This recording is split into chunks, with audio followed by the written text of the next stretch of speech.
Good evening, good afternoon, and good morning, depending on what part of the world you're in. This is the Wrestling Hideout, our weekly podcast where we talk a load of smack and pretend we know lots about wrestling. My name is Liam, and I'm the British co-host. Your friend in Canada is... I'm Rhys, but I am British. I'm just pulling that out before someone assumes we're the same person. Anyway, it was my time to pick a topic this week. Now, I'm not told you what it is. I don't know if you're going to know about it, but would you like to take a random stab in the dark at what my topic is? Please don't tell me it's about the Young Bucks. What would have happened if Brock Lesnar joined TNA in 2007 like he tried to? Oh, now that's an interesting topic. That's interesting. Now, I'd like to... I didn't know about this until recently. Kurt Angle brought it up on his podcast. So this was during a time, this was after he'd left WWE and after his New Japan stuff where he broke his contract with Vince and went and wrestled in New Japan, and there was all sorts of legal stuff. This took place afterwards. Brock Lesnar called up Kurt Angle and asked if he could get him into TNA wrestling. I think I've heard something about this on the grapevine. Is it... The problem was he wanted Angle money and they couldn't afford it. That was exactly it. Which is crazy when they then brought in Hogan and Bischoff and all sorts of other crap. But, yeah, that was the gist of it. They couldn't afford to pay him Angle money, and he wasn't going to take any less. What was Angle on at that time? That I have no idea. Oh, Shall we? I can find out. Yeah, let's find out. Kurt Angle's best stuff was in TNA, by the way, guys. Oh, 100%. His debut is one of my most favourite moments in wrestling. Oh, the headbutt Samoa Joe. List of TNA salaries from 2008. It's about the right time, isn't it? Yeah. It was a year after, so it's going to... If anything, the money will be slightly higher. But it'll be around the ballpark. So, bearing in mind the top paid WWE wrestlers, apart from Stone Cold and The Rock, were around this time, the top would have been $1 million at the most. Kurt Angle was $600K, free first class tickets, arenas, transports, 5-star hotels. They really did everything for him. So what do you call that? A package of about $1 million a year? Yeah, it must be. Yeah, it must be about $1 million, surely. Yeah. Well, I mean, that's what they put here as that's his minimum. So who knows? Right. He says I'm reading something here where Kurt Angle himself has said it was 7 figures. He earned 7 figures every year for his time at TNA. Now 7 figures, you're talking 2, 3, 4 mil, aren't you? At 7 figures, or is 7 figures 10 mil? No, 7 figures is 1 mil. 7 figures is 1 mil. So I reckon between 1 and 5 million. Yeah, easy. Probably around 1 to 2 million. What year was it that Brock Lesnar was looking to go to TNA? Do you have that information? 2007. That's when they were Spike, isn't it? Yep. So 2007 was, I believe, a year Hang on after. a second. It was the same year he debuted, wasn't it? Who turned him down? Did TNA say they couldn't pay him that money, or did Spike say they couldn't pay him that money? Because Spike, who are now known as Paramount Network to everyone who is around, so Spike TV actually paid the salary of a lot of the wrestlers. Did you know that? I knew it for the top people like Hogan and that sort of stuff. So Hogan, Angle, Christian, Booker, Nash, all the marquee signings from WWE were brought in on, for want of a better word, Spike contracts, which is similar to what happened with... See, this is so funny that it was the same route that WCW went down, because the top talent were not paid by WCW, they were paid by AOL Time Warner at the end. Answer your question.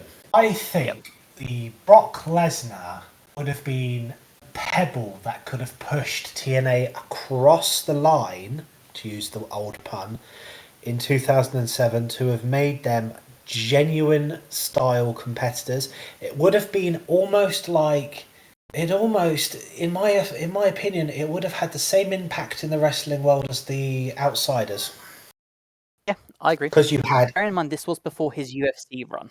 But he still was huge. imagine, He was still multiple time world champion. He'd had all the feuds with the Taker. He had his feuds with the Big Show. His work with Angle was some of the best matches Angle ever did. Oh God, Brock Lesnar, Samoa Joe, mate, in their prime. Yep. Fuck. And being able to wrestle the TNA way, not the WWE way. Oh yeah, I actually think the 6-sided ring would have done him good. Yeah, 100%. Like a TNA Angle versus Lesnar would have been insane. Like Lesnar versus Abyss. Oh, There are so many good matchups you could have had. you've got me thinking now. It's almost like I know it didn't happen. There's still part of me which is like really passionate and excited about the idea of a hardcore Abyss and Lesnar match. Oh, look at the match look at the match Angle had with Abyss. That was a like no holds barred match or something, but it wasn't that hardcore, but it was insane. Oh, unfortunately, you've been to a TNA show and I haven't, you bastard. I have, and it was amazing. It was absolutely amazing. Obviously, not TNA in this era. Back in their prime, that would be phenomenal to go to. But yeah, it was a great little outing. The videos do pretty well on the channel, so. Yeah, but yeah, I feel like this is such a wasted opportunity for TNA because it wasn't a few years after that. They are later in August, is that right? Maybe September or October? I think it's October. I believe it's around the same time they're going to New York. Sorry, I'm just reading something now. That Angle's currently being paid $4.2 million a year by WWE. For what? Just to be on the Legends contract? He's a backstage producer. Can't be in date, surely. That's from this year. No, yeah, I'm pretty sure he doesn't work for the company. Compensation is $350,000 month to month from WWE. Because he has a podcast where he shits on WWE a little bit. Not a lot, but... I've got a feeling that he don't give a shit what he says. He's Kurt fucking Angle. Yeah. He's so happy-go-lucky about nearly everything, though. This can't be right. No, the figure I've just quoted you can't be. I'm reading it from Sportscapedia.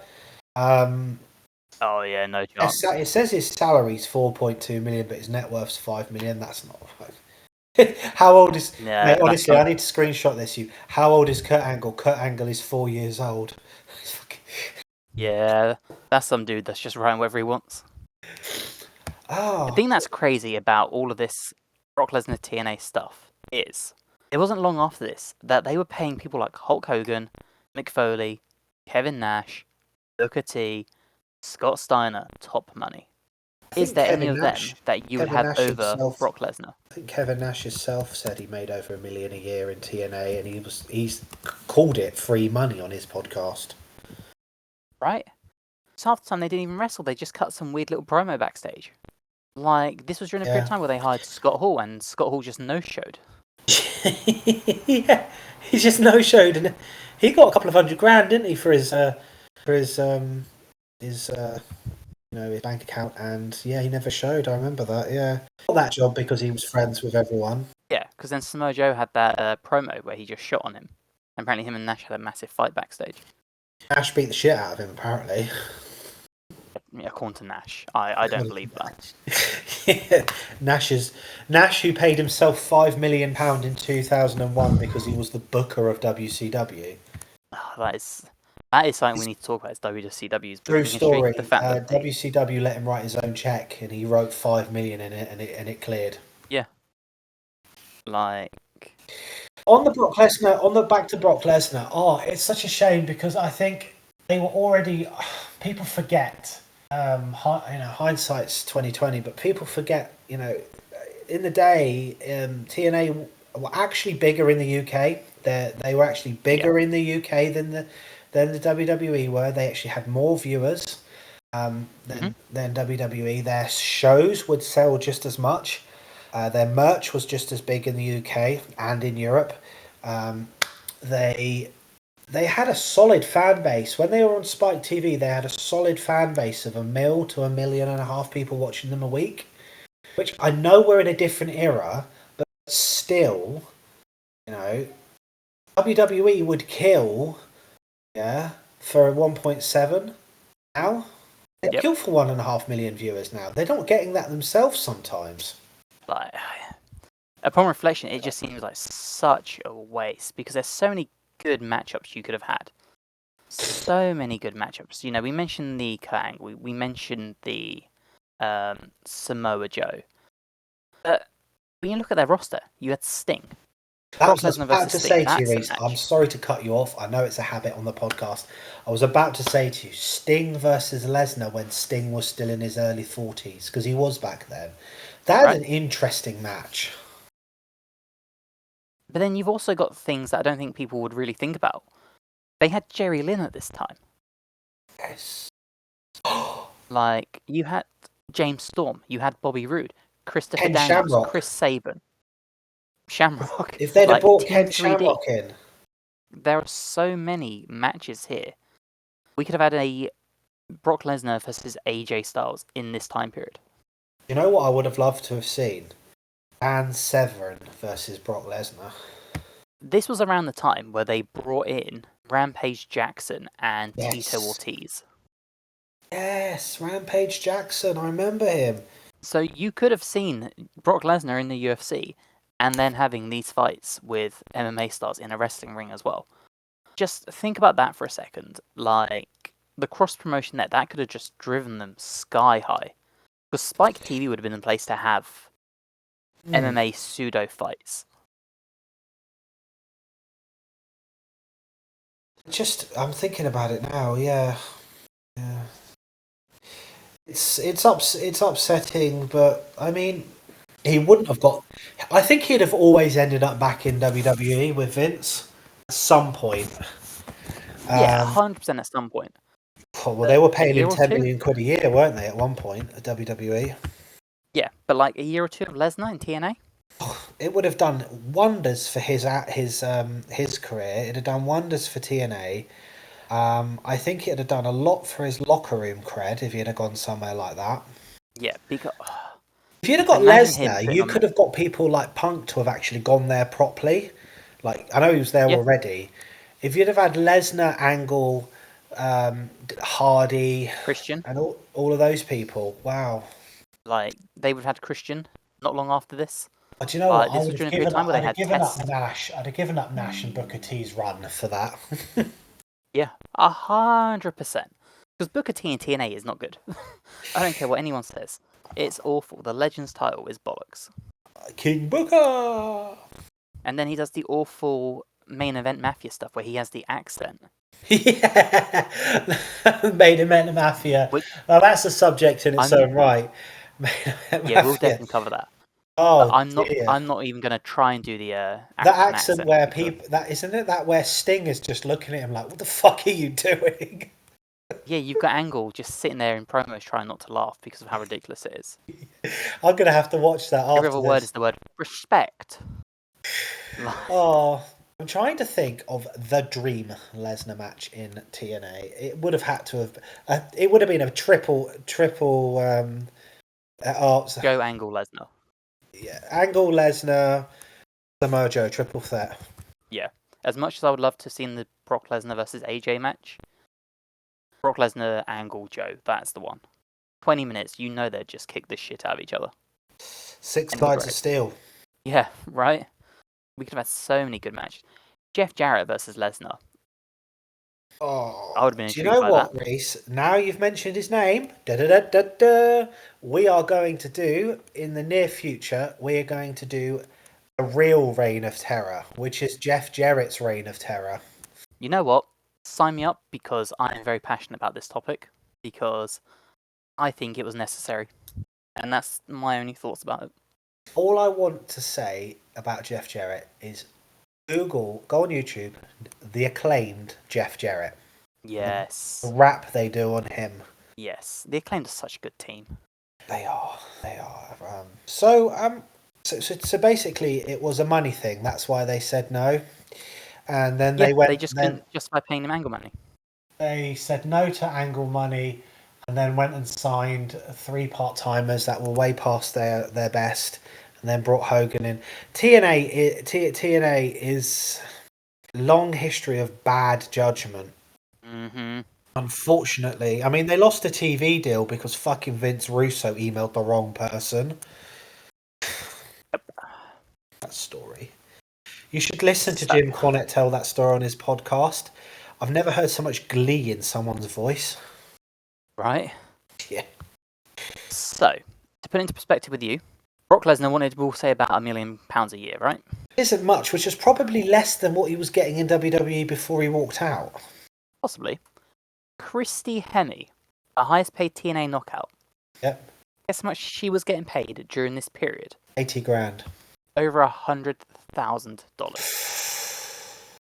She was Christy getting Hemme. paid more than people like Mickey James and stuff. Oh. In fact, her salary here is $157,000, including first-class flight tickets paid for to arenas. Do you think Christy Hemme did something with someone backstage? No offense, allegedly. I'm assuming they were trying to captivate on the whole Playboy-esque sort of thing. She was. I remember Christy Hemme. Didn't she have a WrestleMania match against Mickey James or Trish Stratus or something? It was terrible. Because Trish Stratus was training her for it. Yes. Is she the one that's been in and out, and she's married to that other wrestler, isn't she? No, Christy Hemme is the one that has. She's now producer for TNA, I believe. She got pregnant and had 5 kids at once or something.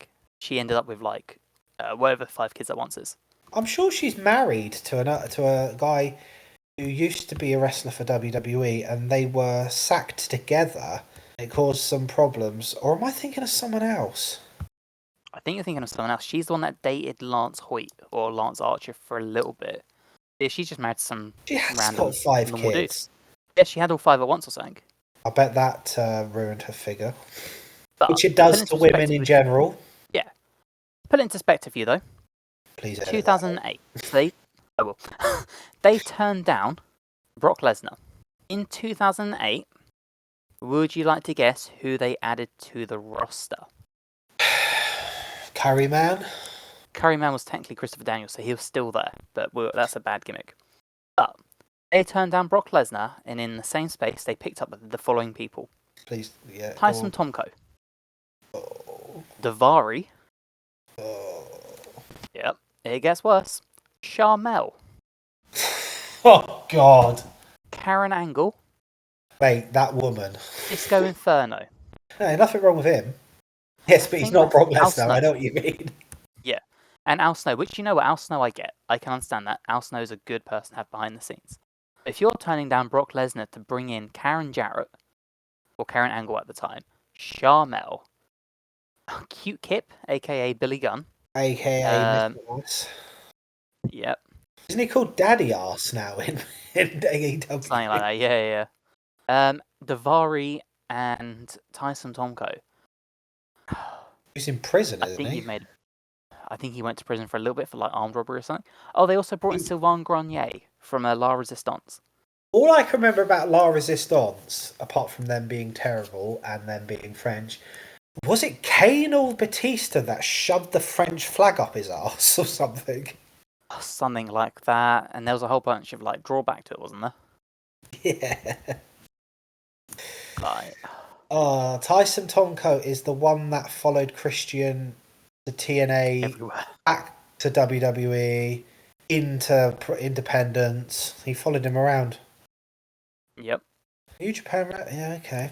Like, yeah, it's just... he won the G1. Yeah. G1 Tag League was won with Tyson Tomko. And to put it in perspective for you again, Yep. 2009. Guess who they picked up instead of having Brock Lesnar 2 years prior? Go on. Booker T. Are you ready? Booker T had left at this point, apparently. Okay. They picked up Bobby Lashley. They picked up D'Angelo De Niro. Ashley Lesnar in 2009 could have been interesting. Bobby Lashley, you know what? We'll give him some slack. I'm not a big Bobby Lashley fan, but I'm not going to say it was wrong to pick him up. I think there's something weird. Cross the line with that. It's just when he does his whole hyper-aggressive, scary thing, I just find him funny. Right? They picked up Trevor Murdoch. Oh, God. They picked up Savio Vega. Okay, hang on. I get the. Oh, no, this is upsetting me. You could have got rid of all of those people, and it would have made zero difference to TNA's legacy. You could have had Lesnar for that. I guarantee all of that money put together, you could have got Lesnar plus change, and the difference to Impact, TNA, Global Force Wrestling's history would have been immense. But why would you bring in Brock Lesnar when you can bring in Crystal Lashley? What's Dixie Carter's address? Another interesting fact for you at this point. So, 2009, they turned down Brock Lesnar. Did you know in 2009 they turned down signing Jim Ross? I've heard about this. That's not actually what happened. Jim Ross said no to them. So, Jim Ross said no to them because they turned down Jim Ross's one request. Yeah, he wanted transparency. He wanted to be in charge. He wanted to be in charge of the hirings and firings. He wanted to be EVP, basically. Not even Talent EVP. relations. From what Talent relations. They offered him talent relations, but with no control over finances or who they could hire. They just wanted him to do the dirty work, basically. So, hang on. Those two signings could have made huge difference. Yep. If you'd have got Jim Ross in, Shivani may have come in, because I know they tried to get Shivani and he wasn't interested for years in wrestling. Yep. If you'd have got Jim Ross in, you'd have got other people in, because Jim Ross is loved and Jim Ross knows how to bring people in. Oh, God's sake. Because if you'd have brought Jim Ross in with all of his connections and all of his experience and everybody's whose career he's helped in his life, oh dear God, I'd have taken Jim Ross over the other commentators. Here was the one that they had two commentators, and one of them was really good and one of them was awful. You had Mike Tenay and Don West, who I love, and then it was Mike Tenay and Taz. Yeah, Taz. Was there one in? I'm not too keen on Taz's commentary. I've told you this before. Right. I preferred JBL. Yep. Yes, you have told me this before. I like Taz as a commentator. I don't think him and Mike Tenay worked that well, but I don't know if that's because the team of Tenay and Don West.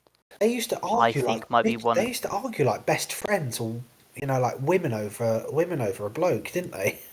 So. Yep. They used to get really angry with each other. I think Mike Tenay and Don West might be one of the greatest commentary teams in wrestling history. Now you said that, I do believe they did have somebody else before that briefly. Because I'm sure JR would have come into the commentary role as well as doing human relations. Yeah, this is JR. This is JR when he was still 2007-8. He could, no disrespect to the guy, he's a legend. He has, through his own age and health, he's not the JR we used to have. He's not the JR I remember from commentary growing up, which is sad, but it's life. Would you choose to have JR as a replacement for Mike Tenay, or would you let him morph into Josh Matthews? I'd have kept Don West and Mike Tenay and brought Jim Ross in either as a third or as somebody who did main events on pay-per-views. Yep. Because you've got to remember, Jim Ross at one point he used to do the in-ring interviews, didn't he, for WWF? Yeah, I mean with AEW he was only meant to be doing main events and they sort of forced him into everything. Yeah, I can't stand the idea of turning down Brock Lesnar. And then 2 years later, not being willing to give JR some sort of control over TNA. I've got a quote from JR's podcast where he says, I went to Dixie Carter's house and stayed with her family. I was interested and I would have taken the job, but I had to have my terms, and my terms were I needed to run it. I used the old line of, if you want me to cook dinner, you've got to let me buy some groceries. So I wanted to have control over the talent totally, because some guys had to go. They were killing the budget. Yeah. Which you know. And he put, she wasn't willing to pull the trigger. I've seen Dixie many times and we get along. I like her. But if she wanted to change TNA, and there would have been a chance back then, she didn't have the convictions to step away from a lot of it because she had built a little power struggle. It's similar to something Cornette actually said once about her, because Cornette was there before Dixie took complete control, and Cornette was still there when Dixie took complete control. And it's almost like she tried her best to be Vince McMahon. All of a sudden, overnight, everything had to go through Dixie Carter's office, and nobody had any freedom to do anything. Another thing that I've heard Jim Ross quote on someone else's podcast is that they wouldn't let him look at anything. They wouldn't let him look at any of the books. They wouldn't let him look at anything before he signed his contract. Usually, when you want to work for a company, you know, in a position like he was offered, he'd be able to have a look at the portfolio, you know, like be able to have a look at some of the figures. They wouldn't do anything, right? You know, until he'd sign that line, and once you sign that line, that's it, isn't it?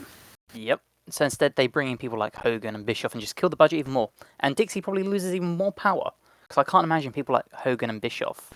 Well, I'm sure you've heard the come in story that, without getting you power. know, when it came to Hogan, everything had to go through Bischoff. I don't know quite how it's worded, and I have to listen to his podcast again.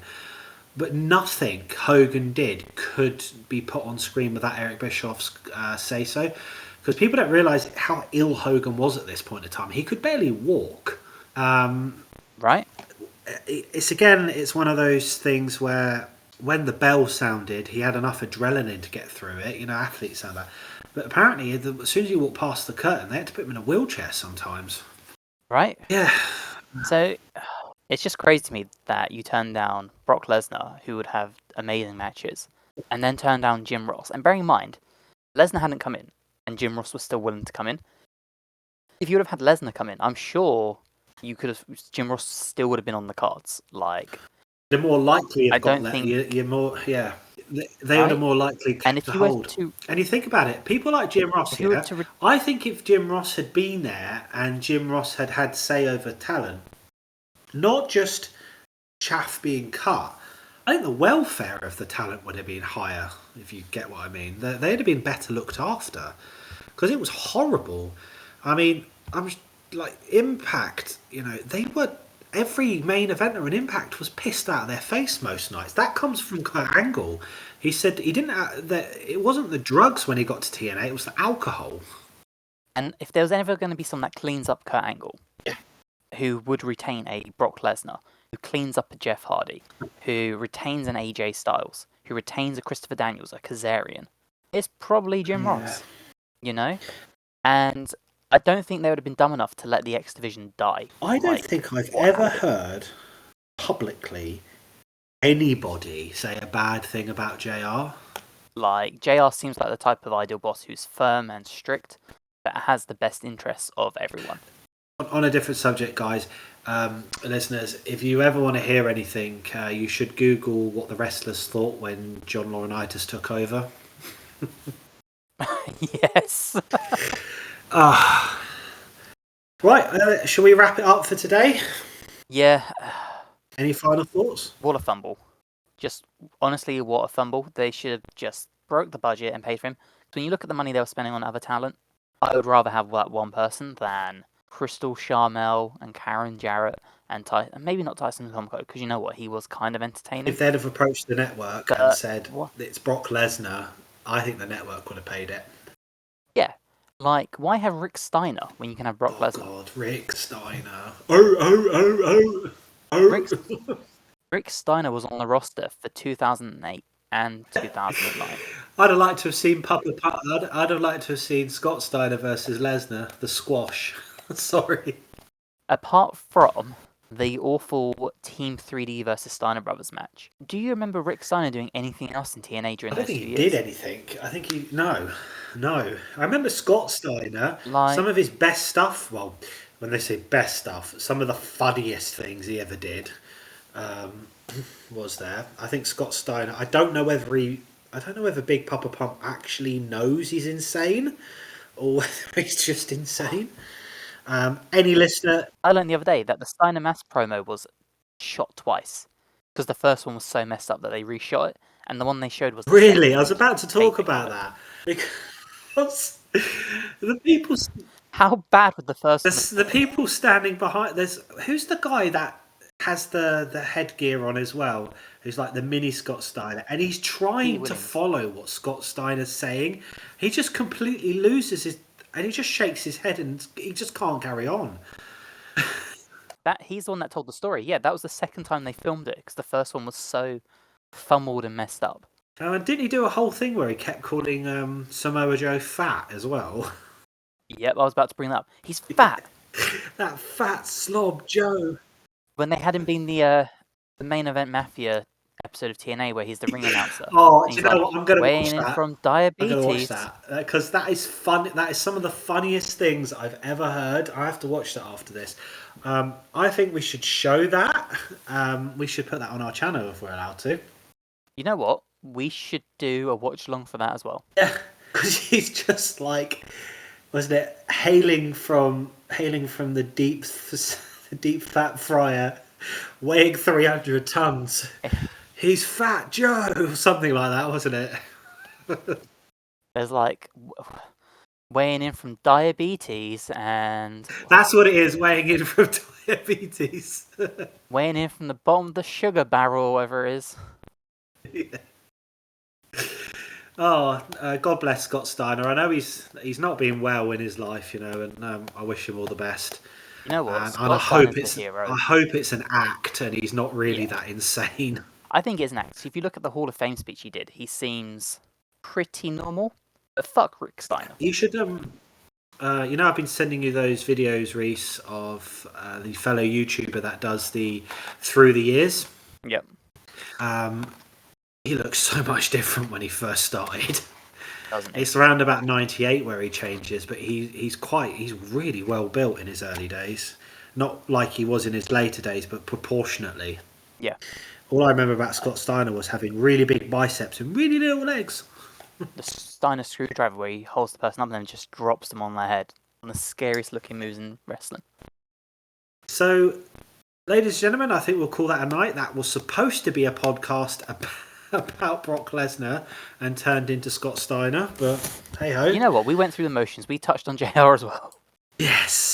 And one day we'll do a podcast where we stick to subject and I don't interrupt my co-host. Probably no time soon. But I'd just like to repeat, Scott Steiner's a legend and fuck Rick Steiner. Yes. I'm sure I speak for both of us when I say, you know, we support LGBTQ and fuck Rick Steiner. Well, yeah, certainly. Said, you know. Certainly. I think some of the time the people that say the things they do are saying it for attention and don't really mean it, but... Yeah, it's hard to tell in a situation like this, but... Yeah. Fuck Rick Steiner. People are allowed their own opinions, people are allowed to say it and feel and think what they want, but public figures on public forums should show decorum. Yeah, and some people just need to shut their mouths, I think is the nice way of saying it.